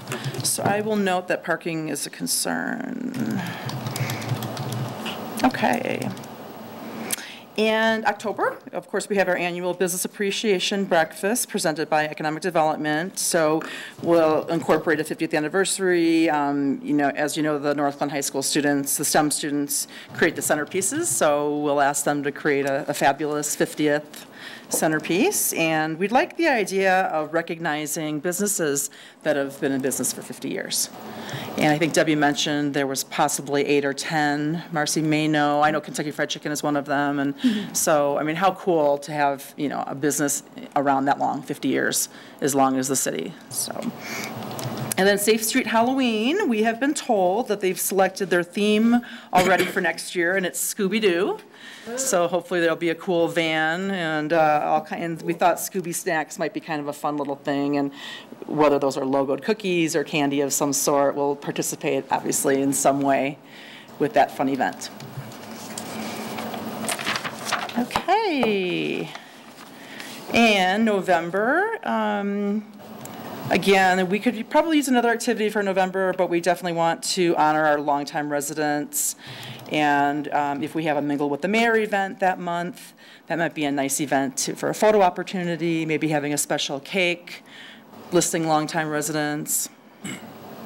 And then December, of course, is our annual Noel Northglenn celebration. Ashley had the idea of lighting up a giant 50 in lights. I like the idea of combining that with old-fashioned Christmas, too. So I've made a note of that. Quick question about November. Can you include something for like Veterans Day? Veterans Day. Yes, absolutely. Really good catch. To yes. Yep, great idea. All right, and so that is concludes the plans. A $52,500 budget had been approved previously by council, so we'll go forward with that. And yes. So I'm just wondering if, and I do want to do this here, but if you could ask the committee if it would make sense for our award meetings to have some sort of that's a good idea. connection, flow, and yeah, I like that. Great idea. I like that. Anniversary something. Yeah, I like that. And I did reach out to my PIO communications list of other communicators around the state, and to see what they're actually doing with their mayors and their wards and their districts. And it was really kind of fun to see get ideas from other cities. Cocoa with council, and I think there was guac with council, and they had all different kinds of themes. And we're already doing that by mixing it up by going to various venues. They're also going to schools and museums, and so at some point I can share those ideas. And yeah, but I like definitely incorporating the ward meetings. All right. Put a big I have two things. First is we in Ward 4, in connection with the Historic Preservation Commission, hosted a house walk of Deza Estates. And I think that was in September. Was that right? I think so. I remember we did a little video and It would be really fun to replicate that and maybe figure out if there's a way to do something similar, maybe with some of the original houses or in other parts of the city. Yeah. And then secondly, I feel like there are a lot of really great things in here, so thank you so much for being thoughtful and creative. Is your budget going to cover all of this? I am going to make it work. Yeah. Okay, in an ideal world, like what do you feel like is not covered right now in your budget? I think there's a couple of things that still need fleshing out as far as events. So I think that if we decide to have something at Carl's Farm, for instance, we may need to look at that. That might be cost prohibitive, or we might need to figure out how we're going to fund a party like that. Can we get a better idea of your budget? Maybe like around January or something like that, a nice breakdown would be good, because I like these ideas and I think a lot of people have ideas. And so, if we could think about where we want the money to go and then. Sure. Yeah, the overall budget's the $52,500. Yeah. That council approved, and if we find ourselves in a position where we need to come to council and ask for more, we will balance that approach in terms of we're not going to not do something because we don't want to come and ask. We'll come and ask. Kim just needs to do some additional work and really fleshing out some numbers. Okay. All right. Kim, I have a comment, or an ask, I guess. So I'm not seeing like an homage to the old logo. I see the new everywhere, and I don't mean to like go back to the logo, but I'm just wondering where you're going to do that, because that was a big deal when we did change it, and people still, I had somebody getting on me the other day about how they hate the new logo and they love the old logo. And it's a big deal, so somehow, equating that old logo to the new logo, maybe that's like on backs of t-shirts, but there has to be some type of respect paid to that logo because it's a big deal. It was the city logo. Yep. And I don't know if you've already thought about that, but it's something that seems to be missing. We thought about it for our display down here, of actually hanging a big cutout or a big, mounted art piece of the old logo. Also, as old signs come down, we could probably hang up an old sign. And then in the nostalgic items that we're collecting, the photos, there's probably a way to incorporate the logo into those as well. So definitely, I'll make note to just something to add keep something in mind along the way, I guess, wherever it could be incorporated. Right. Could be. And, we had planned to update some of the monument signs around the city, the ones along 104th by Marketplace. Right. And so that there's an opportunity maybe to use the signs that we take down and put them up somewhere. So they gave me the logo when I retired from mayor. Yeah, so I might loan it to you. I'm not giving it to you. But it's nice, so. And I've collected, we have a tablecloth that used to be used for exhibits, and I found some old swag items with the old logo on them. So that might be an idea for our display case to exhibit. Yeah, I think that's a good question. So I love the idea of putting it on the back of the t-shirts. I think that's cool. But you mentioned this hallway, and I know we got the email from Heather about the painting. Do people even come here? Like, I guess that's my question, as far as downstairs. Downstairs, because without the police station, it feels kind of like a ghost town, and so I don't want to put all this stuff here if nobody's here. Like, would the rec center make more sense? I asked Michael about the rec center too, because I thought it would receive more traffic, and he was concerned about very limited wall space. So Let's revisit it. revisit that. Yeah, we'll talk with the committee and figure out. I think it doesn't have to be one location. We can more upstairs see if as we well. can find multiple. We already have the great black and white ones going down these halls. Maybe we put them closer together and put more up. Right. And we're working with, I believe, the STEM school on a PBL for one of the hallways, one of the walls up on the upper level. So we can take another look at that. Yep. Okay. You know what would be kind of fun is if we even had like a traveling museum, if you will, that you could set up at all of the events that we're going to have throughout the next year. And then that way, like, I don't know, maybe they're even, I don't know what it would look like, but you could set it up at each event and then you can catch everybody. That makes sense. If anybody comes to any event that's in Northglenn. And it would be great if we could find an old Airstream trailer. Take it That to would the be a lot board of meeting. fun. Take it everywhere. Everyone gets to see it. That's great. Jason's back there going, there's no money in your budget. I know. Can we buy an Airstream? I see him. Okay, well, thank you for the feedback. I took a lot of notes just now, and so we'll continue to flesh out the plans, and of course, your participation is welcome on committees. Yeah, and moving forward with the committee, when is the committee meeting and how are you advertising to people?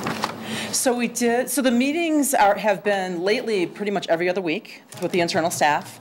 Then we put out a notice both in November and December connection that we're looking for memorabilia and participation. And I'm hoping this reporter does publish the article after interviewing me, and that's a call out for participation as well. Awesome. So, great. All right. Thank you, Kim. That was a lot of work. Thank you. Absolutely. And well, let's move on to the marketing character, shall we? I'm kind of excited to talk to you more about this character. So I did a little bit of research, and I looked at other cities that have a marketing character, sometimes referred to as a mascot. We like marketing character because it has more flexibility. A mascot frequently is a costume character representing a sports team. So we really think that a marketing character will get attention, make us memorable, give us an approachable face, a likable, fun character to create a positive connection. And also to be an ambassador for city projects. You know, we're doing our underground water improvement project. We're always updating our parks and open spaces. So we figure a marketing character could kind of put a friendly face on projects. We looked at Wheat Ridge, who has Cody the Code Ranger, representing code enforcement. And I thought Arvada's was pretty funny, having Philip A. Can, who was actually a giant trash can. And I've been told by their communications people that everybody loves these marketing characters. They're just wildly popular, particularly with children. So that's kind of fun. So let me just go ahead and advance to Glenn, the Northglenn gnome. So I did a little research on gnomes, and I learned a lot, actually, that they really have a rich history. And aside from people stealing them and taking pictures and sending them to people of the gnome having fun across the country, they actually, so they bring the whimsy into the garden for sure, but they do have a pretty good history. And one of the things I really liked with the tie-in of the gnome is the fact that we have all these fabulous parks and open spaces, and we're so proud of our gardens and so forth. So let me go ahead and advance this one more time. So I just detailed a few ideas, you know, highlighting our parks, of course, the pride in our trees and gardens that's depicted in our new logo. We actually, have a tree as part of our logo. We have a garden of the month, and we also have the magnificent tree that we award every year. We thought maybe we can make statues out of them, like give them away like Oscars. We were the first playful city in the state. And probably the most importantly, as gnomes have a rich history of being protectors, and they used to be used to protect livestock, farms, barns, and properties. So we like the idea of them being stewards of our natural resources and our sustainability, our water conservation, our recycling programs. We think it's kind of a fun tie-in with that. And let me go ahead, and I'm going to show you a little quick animation of how we can bring Glenn to life.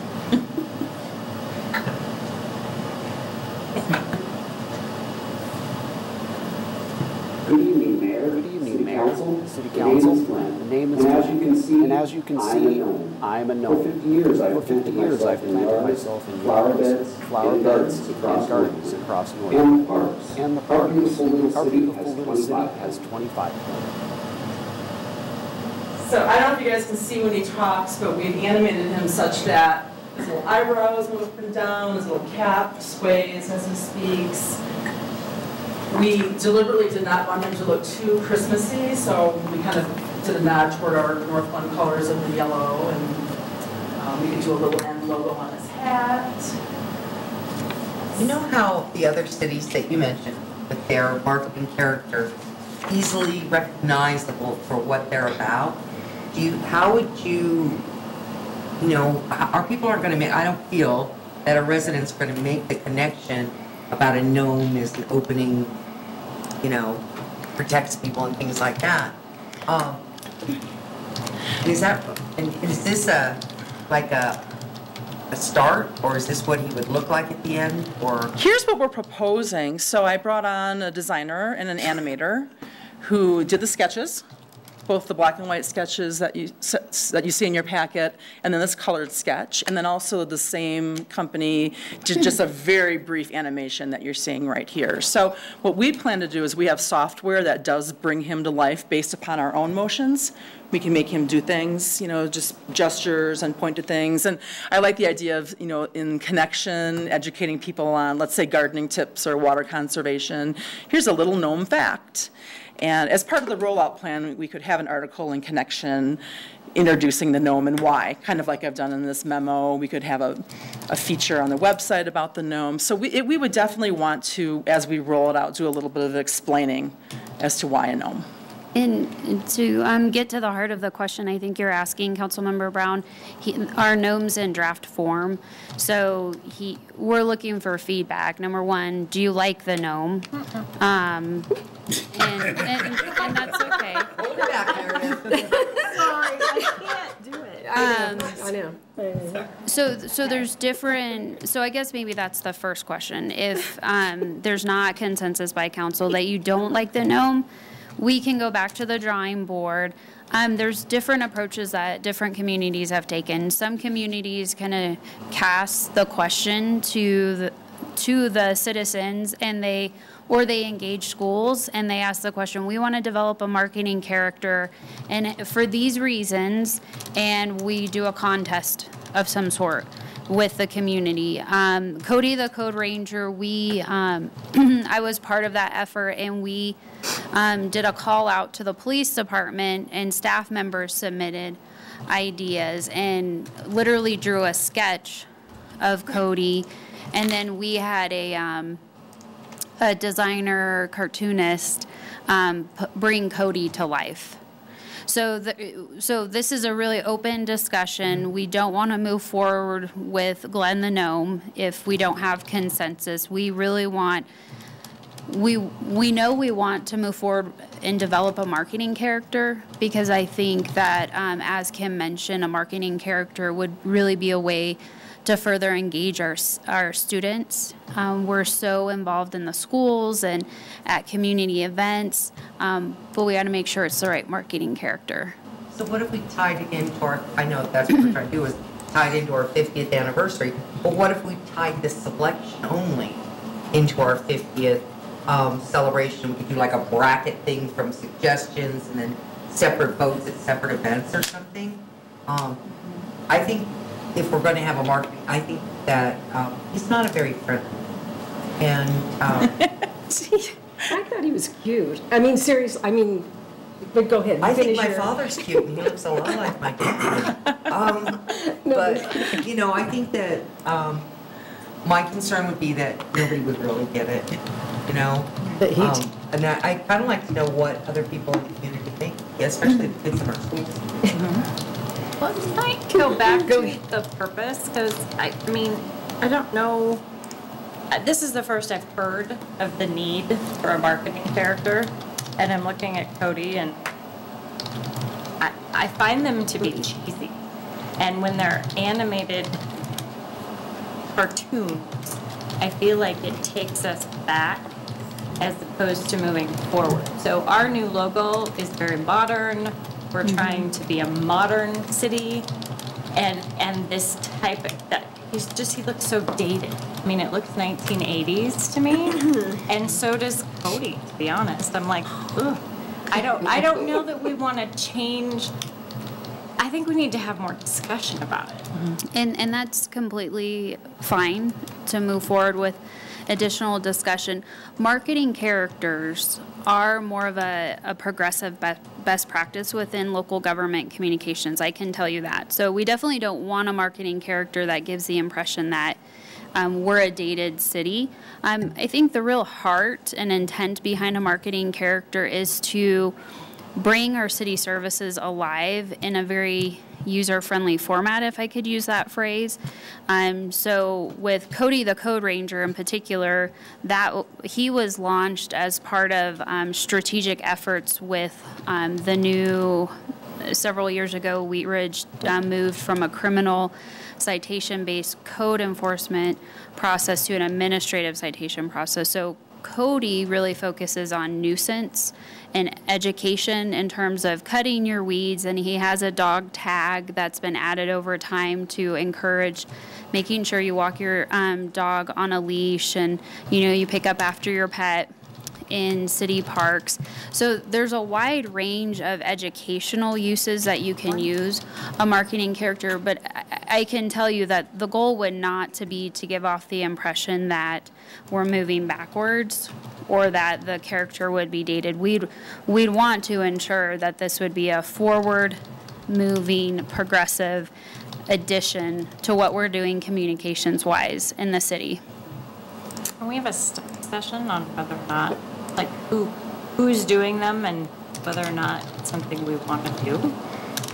Well, I think that's part of tonight's discussion. I mean, for what I'm hearing from council is some of you like Glenn the Gnome, and maybe Mayor, if we could get a show of hands or just kind of get a sense of, I mean, overall I'm getting the sense that we're not moving forward with Glenn, but if we could get a better idea, we can certainly bring it back to a study session in terms of a plan on how to move forward. If you'd like us to go the approach that Councilmember Brown suggested in terms of doing outreach with students and the community as a whole, we can shift gears. And that's why we have this in front of you. Our plan is not to move forward regardless. It's to move forward as... This is a study session. And this is what we're supposed to be discussing right now. So I think that I'm hearing kind of a couple of different thoughts maybe on the need at all for a marketing character. So I think a while ago, planning proposed a plan of all kinds of things for neighborhood engagement, and they were following the lead of Arvada. And one of the things they liked what Arvada was doing was marketing character. So that was just kind of something that they were wanting to explore. For me, first of all, I think it's cute. I mean, the drawings and everything are cute. But when I looked at it, and I've thought about this for a while, it makes me laugh, and I'm thinking when I first saw him, he reminded me of a lumberjack. And I think of him as being in Oregon or Washington State or something like that. That would fit really perfect with him. But our community wouldn't, it wouldn't relate back to Northglenn. We're a farming community. They raised cattle here. They did all that type of thing, and so it just doesn't connect with me that for this particular design anyway. Yep. And certainly, and if people like, you're cutting we can down change his our tree outfit city. or. Because I kept thinking all day long. I'm serious. I thought he was cute, but I'm going. He's a lumberjack. We could change his outfit. Does anybody else have any feedback? Let's start and go down the row and see what everybody thinks. Okay, so I'm not opposed to a marketing character. I am, however, opposed to Glenn. I appreciate all of the time and effort that you and staff have put into trying to think through some of the creative angles, and how we could use this character to engage the community. However, I think of Glenn, Glenn is white, and Glenn is male, and Glenn is he is of an advanced age, and when it's nice, but our community is not all white, and our median age is 34, and Glenn. I guess when I'm thinking about a marketing character, I would like to see something less gendered. There goes my tree. There could be a tree. Julie? You know, I like the idea of a marketing character, and I'm curious. I have to ask this question. What else was on your list?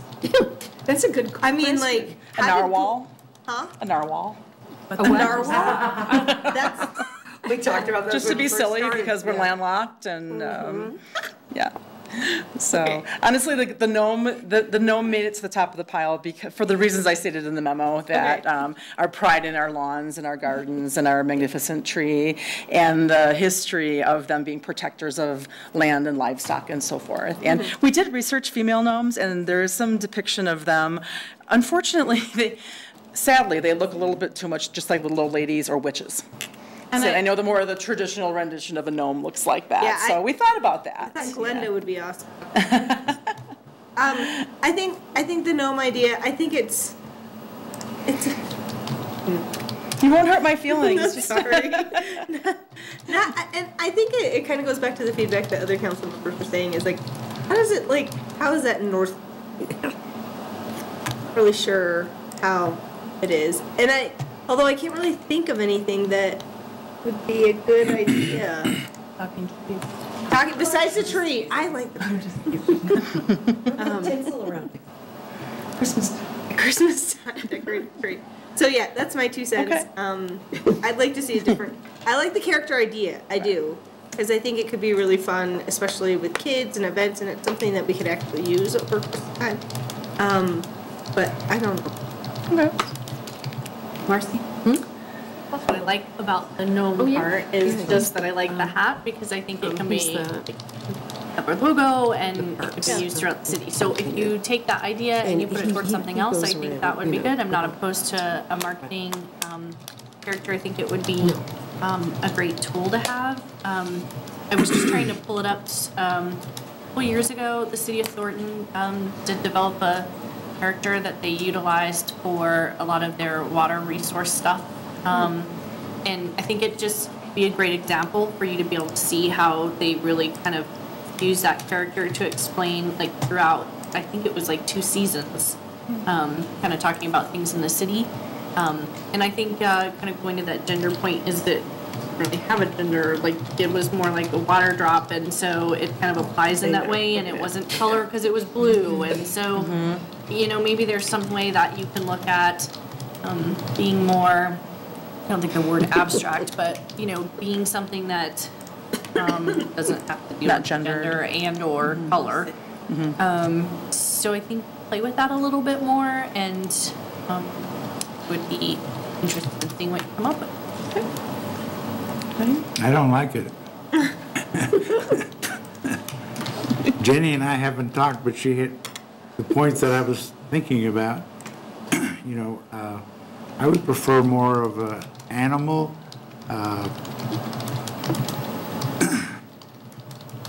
If you want to think of a protector, then, you know, maybe there's lots of animals that are very protective, bears, eagles, hawks. You know, I mean, there's all kinds of cool things. Putting a character that's a representative of an ancient human just doesn't ring with me. How is Travelocity pulling that off? Okay, fair enough. I like your gnome. I just don't like that particular look of that gnome. I think if he was more cartoony or Seven Dwarfish and happy, that would be one thing, and you could work with them a little bit better, and that could be done. I totally appreciate, I know you guys put your heart into this. This is a tough crowd, and I hope that everybody understands that you need to respect the work that goes into it, because these guys put their heart and soul into things too, and if I could say, even fault anything, now you're seeing that probably when you come forward, you better have like 5 different ideas for us to vet out, because I think you really put yourself out on the line, and then for us to just go, no, we don't like it, go back to square one. So that's. I like the idea of a marketing character. No, he makes me sad. I don't know why, but he makes me sad. I would prefer to not have Glenn. And I'd really like to see the community become involved and help us choose what our city mascot should be. I think I already told you, but yeah, I was listening to Marcy, and it kind of triggered a thought. Right on the 4th of July, Deb Lawson over in the park area where we have pools and it's kids running around. She also has this figure. It's not neither man or woman, but it's the orange being, you know, that's all dressed up and head to toe orange. Yeah, it's not supposed to be man, woman, just an orange person. Well, it's somebody more dressed up. More from the yeah, play, it's a costume. It's from the play city. Yeah, I know, but still, something like that. I mean, where it's not gender specific. I mean, you know, and the kids and everybody really loved it. You know, when he's running in there and playing in the water with them and, you know, doing all that kind of stuff. So you like the idea of the character again, just something different, Well, non-gender, I'm just giving you an idea that, you know, maybe you can, you know, think about. And I appreciate your work. I mean, you know, but truly you probably need to bring more than one idea forward when you entertain me all day long. I kept thinking about this all day long. Meredith? Well, to Carol's point, I do appreciate the work that went behind it. I guess I feel like I'm missing 5 conversations that somebody has had about having a marketing character. And I totally understand from your presentation why you picked Glenn. All of your points made perfect sense to me. The tree, the preservation, all of that stuff. I'm still stuck on the why behind a marketing character. If it's like Marcy says, where we're pushing forward something and we need a water drop for a water initiative, that makes sense. Yeah. So if this is tied to the 50th anniversary and we need a marketing character to push that through, I'm still stuck with, I'm missing the why. And so when I see 2 examples of which I don't like, then I'm thinking, okay, tell me all the cities in CML. Like, does everybody have a marketing character? What do they look like? What is the purpose? How are they utilized? How is it different from a mascot, which, like I was just saying, there's a buffalo at the fishing derby. He walks around all cheerful. And he engages kids, but I'm stuck. I'm totally stuck. You're stuck on the why and the purpose. And then if I can understand that and not feel like I'm 5 conversations behind, then I might be able to say, yeah, let's talk about this. But and unfortunately he is. But I totally get the why, and I'm just worried about pulling us back. We have to modernize whatever we do. Okay. Yeah, can I just add that I really think that, and to your point, Meredith, about what do you use it for, I like when people use these characters because it humanizes maybe some otherwise really dry topic. UDO, Brooke, I know you're not here, but I mean, honest to God, That'd be a good one. could you use a character to liven up the UDO? I mean, and I think it does for people who just, you know, you go to a website and you're like, oh God, this is so boring, but then you use a character to kind of bring it to life a little bit in a different way. So I really like that. And to me, that's what you use it for. And you do use it to market your city. It's something that definitely will market your city down the road. It just puts a friendly face and makes use. it memorable, and children love them, and so. I would just say we're not all on, I guess, on board for Glenn. And So I'm wondering if everyone else is on board with maybe having a community contest, having people vote? Or maybe we offer 5 different ideas and let the community vote on those 5. I mean, there's a couple different ways to approach that. I'm not there yet. point? We can go back to the drawing board and better refine the why, if council would like us to.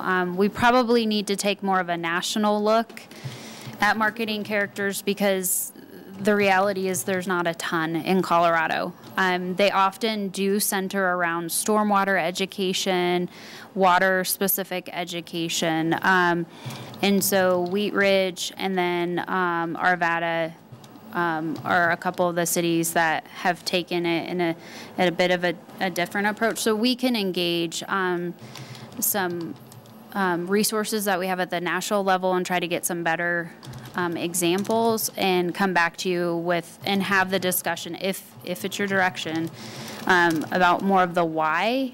And then we can put together a plan of what the next step would be after we have the discussion about the why. Because I don't want to move forward down a path and not have the buy-in from council to do this. It really does go back to educating our community about services and programs that, Mary, you gave the example about UDO, that oftentimes aren't always, that known to the public. They don't know that the city of Northglenn provides this service. And then it's not always a popular service that we can use a marketing character to try to better explain and demonstrate the value of the services that we provide to citizens. So the intent is a good one. It is a best practice, but we appreciate your feedback, your honest feedback, and we'll go back to the drawing board on it. Is that okay with the rest of the council? And just one comment, if you don't mind. If you want to come to us with 5, ideas or something like that, I think that's okay. But I don't think there should be a community engagement or community vote or anything until it comes before us. Right. We need to be the first group to see it. If we're going to move forward with it at all. Right, exactly. Heather, I'm just a nerd for research, and so if you're saying it's best practice, you get some of that, even if you just send it just to. I seem to be the one that's being irritating about it. You're not being irritating about it. I mean, it's a valid question, and really the intent is to go down the progressive path. I'm not supportive of something that's going to take us backward. So I'd rather have the conversation and really better articulate why it's a progressive thing to do. And we'll give you more national samples. I know there's more. We kept it to Colorado. Probably should have broadened it to nationwide. I know off the top of my head, there's a colleague in the Midwest, and they do a lot of creative marketing for the city around a traffic cone that they named, and I can't think of her name off the top of my head, but they tie the traffic cone that comes to life in publications, in video productions that they do to help promote traffic safety. And so is a cone for us? I'm not saying that. But it's a source of inspiration, right? It might, there's different examples that can help us figure out what it is and bring back some options to council. And so we can continue this conversation. It's good to get this feedback. I don't view this as negative at all. We want to have this dialogue with you, and so we'll keep working on it. So, and I really don't want you to feel that it is negative, but I really think you need to hear it, because I do appreciate all the work you put into it. So.